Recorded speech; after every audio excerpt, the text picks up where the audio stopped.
আরো একটা রেসিপি নিয়ে আসলাম, আশ্চর্য আশ্চর্য রেসিপি পাবেন আমার কাছে। এটা হচ্ছে পেঁপেকে আজকে হচ্ছে তেলে ভাজবো, দেখি কেমন লাগে। পেঁপেটাকে সুন্দর করে কেটে নিব ফালি ফালি করে। এই ওয়া, অনেক কষ, ভয় লাগতেছে।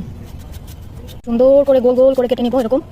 এই যে সুন্দর একটা ডিজাইনও হয়ে গেছে, দেখতেও সুন্দর লাগতেছে। সুন্দর করে আমি এগুলো পানি দিয়ে দেবো। কথা বলো না তোমরা। এখন আমি একটু লবণ দিয়ে দিব উপর দিয়ে হালকা করে, আর একটু করে হলুদ। সুন্দর করে মাখিয়ে নেবো এটা লবণ আর হলুদে। বাবা আগুন ছড়াও।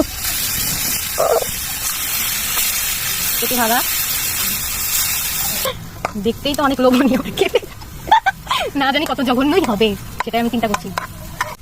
এটা হচ্ছে বিদেশি পেঁপে, বিদেশ থেকে ইম্পোর্ট করা পেঁপে, যার জন্য অন্যরকম দেখতে, একদম স্টার শেপে। আপনারা কিন্তু ভাইয়াদের এভাবে রান্না করে খাওয়াতে পারেন, আর অনেক বেশি খুশি হবে, আর আপনাদের নতুন নতুন ড্রেস কিনে দেবেন। আমার পেঁপে ভাজি শেষ, কি না সরি, এক্সাইটমেন্টের জ্বালায় আমি উল্টাপাল্টা বলছি গাইস, কিছু মনে করবেন না।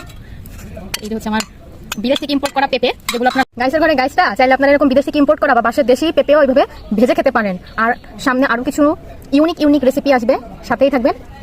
আর এই পেঁপে ভাজিগুলো আপনাদের খাবো, আর আপনাদের যাতে আপনারা পাগল হয়ে দুদিন পর রাস্তা রাস্তায় ঘোরেন সেটাই করবো। Bye bye.